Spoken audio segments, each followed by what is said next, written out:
শীতকাল মানে তার মধ্যে এক অন্যতম প্রিয় খাবার আমার হচ্ছে কড়াইশুঁটির কচুরি আর তার সাথে হচ্ছে কষা আলুর দম। ঘুম থেকে উঠে যদি সারপ্রাইজিংলি দেখি যে সেটাই বানানো হচ্ছে তাহলে এর থেকে আনন্দের জিনিস আর হয় বলে তো আমার মনে হয় না।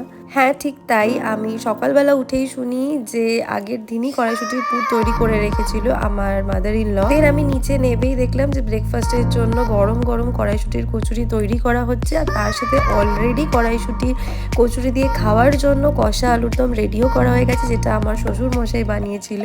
প্রিয় খাবার যখন প্রিয় মানুষদের হাতে বানানো হয় তার থেকে বড় কথার কিছু হয় বলে তো আমার জানা নেই। এটা তো ছিল আমাদের শীতকালে প্রথম কড়াইশুঁটির কচুরি আর ফাইনালি কড়াইশুঁটির কচুরি তেলে দেওয়াও হয়ে গেছে। আমার শাশুড়ি মা বিভৎস ভালো কড়াইশুঁটির কচুরি বানায়, মানে দুর্ধর্ষ বানায়। ইনফ্যাক্ট আমরা সবাই বলি সেটা। আমাদের তো ফার্স্ট টাইম হলো, এরপর আশা করি আরো অনেকবারই হবে আর তোমাদের সাথে অবশ্যই ব্লগে শেয়ার করব। তোমাদের কাদের কাদের অলরেডি কড়াইশুঁটির কচুরি খাওয়া হয়ে গেছে এবং সেটা কি দিয়ে খেয়েছো ডেফিনেটলি যারা আমার ব্লগটা দেখছো তারা কমেন্ট করে আর একটা জিনিসও কমেন্ট করে জানিও তোমাদের প্রিয় খাবার কি। আমার তো কড়াইশুঁটির কচুরি মারাত্মক ভালো লাগে। তোমাদের কি কি আর ভালো লাগে শীতকালে সেটাও কমেন্ট করে জানিও। দেখা হবে একটা